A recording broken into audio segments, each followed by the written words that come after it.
I'm David Griffin. It's the 7th of February 2018. I'm here at Derbyshire County Cricket Club and I'm talking to Kim Barnett. Kim. We come to the third in this trilogy about your role as captain at Derbyshire.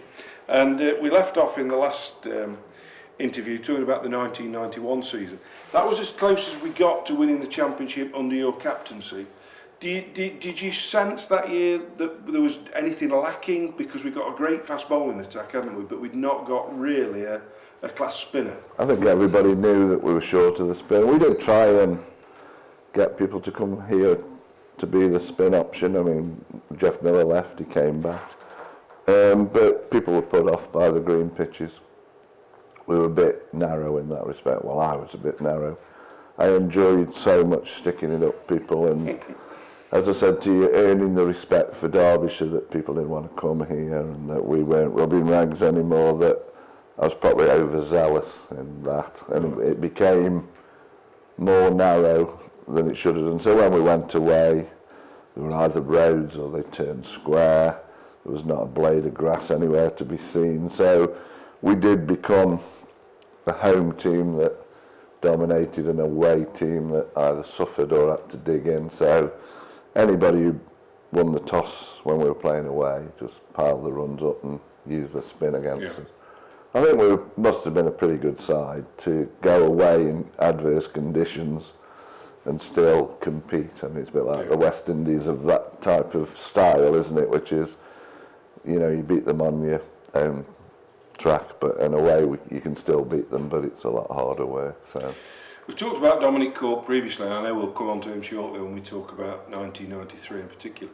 But you got at your disposal at that time two astonishing fast bowlers in terms of pace and bounce, nastiness, and that was Ian Bishop and Devon Malcolm. What were they like to captain, and how different were they, even though they were both right-arm West Indian quicks or West Indian born quicks? Well, I have no doubt that Ian Bishop, you know, we talk about Michael because he is an absolute great of the game. I have no doubt that if Ian Bishop had stayed fit, he would have been of equal.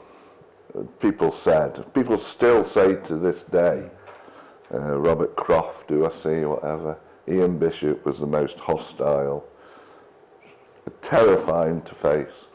And I remember thinking it was bad enough when you used to think Michael's going to hurt somebody here. When you watched him, you constantly thought he's going to hit somebody on the head, or because he got it to bounce from so close to the batsman. Michael was a brilliant master of that, but Ian Bishop was faster and bouncer, I thought.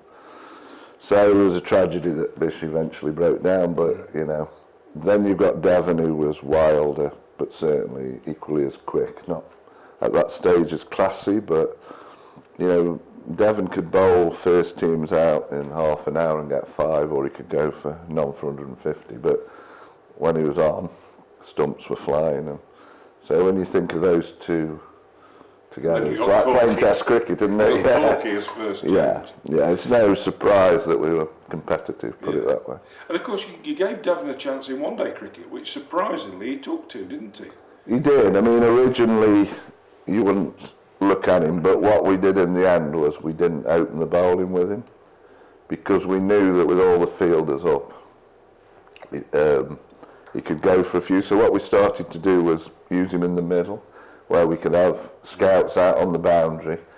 He could do his business without going for too many. So there was a couple of times where you'd try him for 2 and then bring him back for 2. And in fact, the semi-final down in Glamorgan, Cardiff, Swansea, yeah. I think he bowled 2 at the start but went to the moon. Just took him out, and then knew I got to bowl him again in the middle, and then he got 5. Did he get 5 that?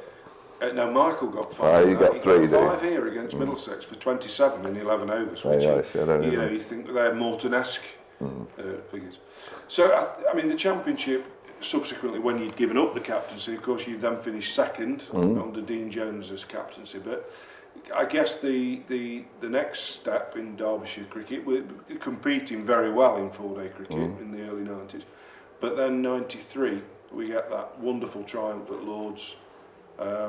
Was that a competition again? Were you targeting tournaments, or did you? No, I think, as I said to you before, my thing was respect from other counties and competitive, whatever it was. I mean, we didn't always as you know, play in all 4 competitions well. So once we went along and found we were doing well at one, we tended to, the others drifted away a bit and we went for that. I don't think we got the resources to compete in all 4, but we tried to play well in all 4, which gave us a chance in all 4, and then we narrowed it down to where we were in the season. So again, we were playing well, I think, in that period in all cricket, and then we just got opportunities, and then that was an opportunity that this time we took. Can I just take you back to the 93 semi-final? Because that was down here against Northamptonshire on one of the hottest days I can ever recall playing cricket. And I look back at that as one of the most comprehensive one-day wins, because we won by 8 wickets. But you look at the Northant side, Curtly Ambrose, David Capel, Alan Lamb, Rob Bates, you know, it was a veritable team, you know, test players, world-class players. Did you, you know, you look back at that game, were you going out there thinking this is a game, you know, we've got the tools to win this game and we're 1 game away from Lords? Did you realise how close you were? I think it's back to what we said at the start, wasn't it, which is, even the modern era, the team now, you've got to get used to playing big matches, then you've got to get used to winning them, and you've got to get used to the fact that we are going to win it. So I think we got to the stage then where we thought, no, it's not a semi-final, this is a springboard to the final, as opposed to, haven't we done well, we're in a semi. And there's a difference between those two things. One of the ones I always remember, you'll tell me when it was, but we played Middlesex down here in a quarter-final and bowled them out for nothing, I think 90 or 80 or something. We knocked them off for 1. I think Michael got some wickets and Devon might have got some wickets. I think that was the one where Devon got his we blew them away. And Middlesex were a good side. And that's the moment I thought, actually, we've got something here. So does captaincy, going back to that 93 semi-final, you've got players, they know their jobs. So does that make your role as a captain, how does that make your role? Could you become a tactician? Because you presumably, from a motivational perspective, you're not needing to tell Stan Mortensen what to do or John Morris what to do, because these guys already know. I think particularly the ball you've intimated at Mortensen and Warner being fantastic foils for the attacking bowlers. I think that is the tactic of it, isn't it? Which is, my job is to pick the right bowler at the right time. But you can't do that without the skills of them giving you those things. So I don't put that down to my captaincy, I put that down to their skills. But the use of their skills is, do I want Devon opening the bowling and risking the match? Or do I want Devon in the middle, where I can control the fields? But you've got to have Mortensen and opening the bowling, getting 3 for 10.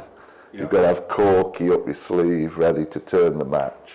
You've got to have Warner bowling, block hole at the end. So wherever you looked, you know, I love the bowlers, and people thought I favoured the bowlers. Well, the reason I favoured them is that I know it's hard work bowling. It's back-breaking. It's a lot harder than batting, to be honest. And you don't win cricket matches without a full unit. So I did have an affection for the bowlers, because when we were out there as an 11, I could turn to any of them and they would do the job that was being asked of them. And you can't, you know, that's the easiest bit of captaincy, is knowing that Cork would have loved you. You just let him go, don't you? You don't go to Les Jackson and tell him how to bowl length and line. You know, you just let them go. But what you're saying is, what we need now is, can you bowl us 3 and get us a couple of wickets, or can you close it down and stop them scoring? You know, that's the direction of the captain. So 93, we're through to Lords, through to the final. In those days, there's a month build-up between the semi-final and the final. It's a full house, 32,000 at Lords, probably 5,000 Derbyshire tickets sold. But you're going in, despite having this really strong side, you're going in as underdogs, because you're up against the one-day kings, Lancashire. And there'd been a little bit of ill feeling, shall we say. Can you give us any background to that? I mean, obviously Bish was down, and in those days you couldn't replace him, so we hadn't got an overseas. We played them the week before in a championship match here, where we totally dominated the game. Wasim Akram hadn't got a wicket all match, and then he kept coming on for 2 overs, having been smashed around the park, and out the blue, blew us away in half an hour. There was some feeling by particularly the later batsmen that I ought to get a hold of the ball, so I did. And from then on, ECB tried to keep it quiet, but ultimately got out in the press. So the press said that I'd accused him of cheating and them of cheating. And that was the lead up to the final, playing the one-day Kings with Atherton and Fairbrother and all the rest of it, and we hadn't gotten overseas. So not only were we underdogs, but people were suggesting that there was niggle in the game. And So there was going to be trouble, apparently. So you go out to the middle with the Lancashire captain, you go for the toss, and we're batting first. What was it like for you because it's your second Lord's final as a captain, but obviously this is a bigger moment because there was always the feeling in '88 that, maybe not from you, but I think we got a better side by '93, yeah. but you know you're up against it. What's it like when those early moments, you just take it in your stride? I think you're getting back to the respect thing, aren't you, which is we've come a long way to earn the respect, and because you've got a good side, because of what had happened in the week before, it was us who, it was our guys who were bristling. Yeah. They thought there was an injustice there. So my view to them was, we haven't done anything wrong. And they went and fronted it up in the nets. The players did. Really? They let everybody know that we were the ones who were done over, not them. And I think certain individuals in their team cracked up. Right, well, of course, we found ourselves 66-4 after an hour, but there's been an incident with Wazim Akram and Chris Adams. There's been a few incidents, hasn't there? The one, Wazim Akram came on to bowl, and to a man, Derbyshire fans started saying, check the ball, shouting it out. He looked petrified as it was, to be honest. Then he bowled a beamer at Chris Adams, who was the person who started off the accusations in the middle in the match, hit him on the elbow. I didn't think he apologised. I think he went back to his mark. David Lloyd and Neil Fairbrother said he genuinely said he was sorry. And then Chris Adams had hold of him at lunchtime. So the situation it got exacerbated by the fact that he was being put under pressure, Akram, I think. And I think people knew at the bottom of it all that we had a case. Bloke who got no wickets throughout a 4-day match, who suddenly keeps coming on to bowl and getting 6 wickets in 10-15 minutes with a ball that looks like it's been chewed on one side by an Alsatian. That is the fact of it. I think Fairbrother and David Lloyd handled it well. Yeah. I think they did their best to placate it all, and I think the general feeling between the two sides was okay, but I think there was an issue with Chris Adams and wasn't that good? None of that can detract from what was probably the greatest innings played by a Derbyshire player in a big match. Yeah, arguably. Dominic Cork came in at the age of just 21 Gosh. And scored 92 not out, and most audacious innings. You're sitting as his captain up on the balcony. What's going through your minds? Because you've lost your top 4. You, Barnett, Bowler, Morris, Adams have all gone. The powerhouse, if you like, of Derbyshire's batting. And now it's down to O'Gorman, Cricket and Cork. Yeah, let's not. Lancashire dominated one-day cricket. They were the kings of one-day cricket. So we thought we were in serious trouble. But it's like you say about Dominic, is you don't know where it comes from and why it comes. But it's almost like the worst possible thing in the worst possible match. And there he is again. And that's why you're right. If you want the greatest ever Derbyshire player, for me, he would be it. Because he'll do it when nobody else can. I don't know where he gets it from. He hyperventilates as far as I'm concerned in all aspects of the physicality of it, and that he seems to get more and more revved, and that's the sort of thing you have to put up with him as captain. You could have days with him where he's the most irritating. Can I open the batting? Can I do this? Can I do that? But you have to let him go and be what he is, because there's not many people who play cricket who can do what he did for Derbyshire. And we won that match because of that innings, didn't we? Quite simple. Well, and we'd set a competitive total, but not one that you were, from an observer's perspective, you think, well, game's in the balance. So how did you approach it Because I know you talked about when to use your bowlers, and I know in that game you'd got a particular plan, hadn't you, for Fairbrother and Malcolm? Yeah, I mean, Fairbrother, for me, in domestic cricket, was the best one-day controller of a cricket match. Therefore, if he's the best player of that ilk, then we have to target how we're going to get him out. So I wanted to keep Devon Malcolm back for when he came in. Yep. I wanted to keep Cork back a bit for when he came in, which meant that when Atherton was batting, we were quite happy to just bowl length and line. So Alan Warner, Mortensen, a bit of Frankie Griffith.